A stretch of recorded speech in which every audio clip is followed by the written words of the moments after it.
Well, let's dive into the biological age versus chronological age. I know, like, a lot of people, especially in the health and fitness space, oftentimes if they have a podcast or YouTube channel, they get this test done and they'll like brag about how their biological age is a certain age lower than their current chronological age.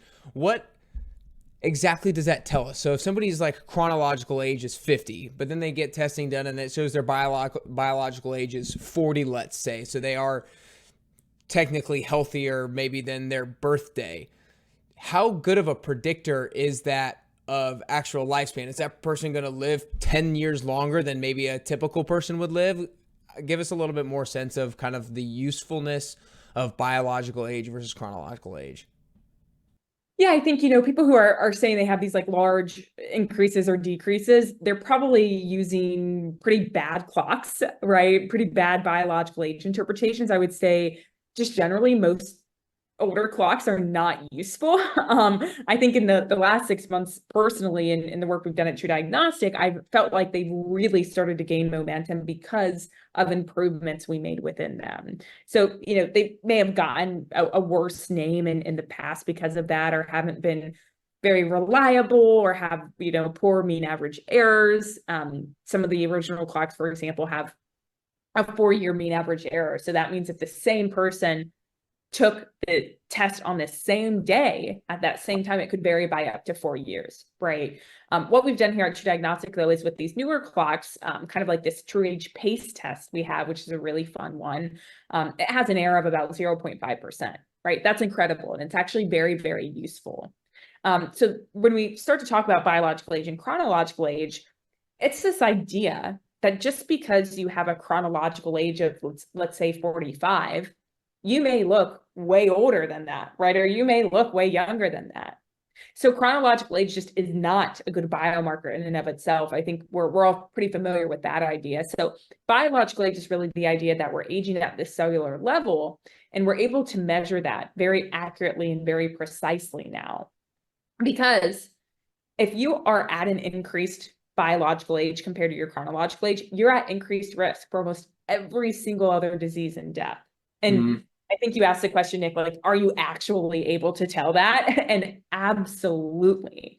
With one of our new clocks we just created with Harvard back in October, it's called Omic M Age. We can actually predict your death with a 92% accuracy rate in the next 5 years. Wow. We don't report on that, but we can do it and we can run it. We don't report on it for I would say obvious reasons, but it's absolutely possible. So they're getting better and better over time, and really starting to be a tool, at least I'm seeing, gain momentum in all of these like functional, true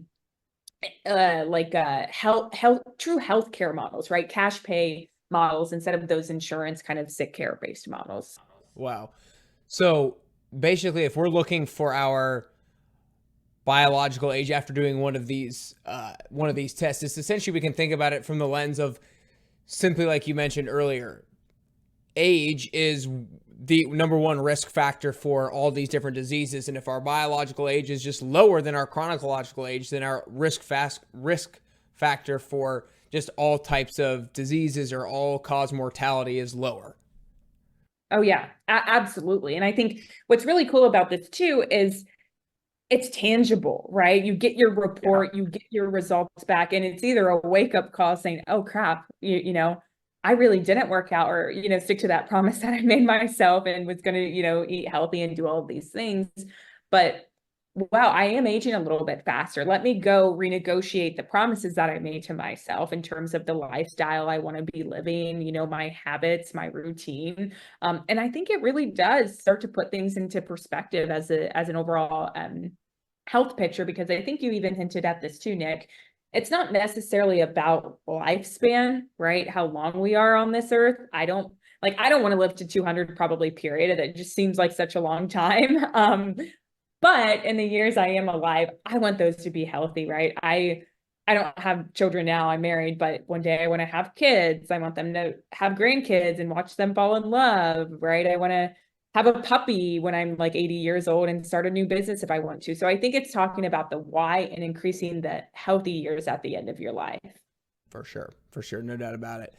When it comes to Like, let's say somebody's going to get this test for the first time, and like, I'm eager to see my results. What should be like a good goal with regards to your biological age compared to your chronological age? Now, I'm just 29, so I don't necessarily expect it to be like 19 per se, but like maybe somebody who is 60 should have the goal of being 50 biological age. Is there like a good sense of what somebody's goal should look like or should be compared to what their chronological age is? Yeah, so that's an interesting question because like these larger biological age clocks that we can actually compare to your chronological age, I actually call them more of a historical tracker. So it actually has tracked everything that's happened across your entire lifetime, right? Like I know personally, I did things in my younger years that weren't like very favorable for my health. I won't say like most Same here. Same here. could be the same. No judgment. Yeah. So even like trauma, right? Things that happen during your childhood years that you may not even be aware of. So instead of like giving a goal for the biological age, I really say we just want to be younger, right? We want to be younger because we have that reduced risk. I'd like to set a goal for that pace of aging, which is telling you how quickly you're aging at this moment in time. And that is a really cool kind of outcome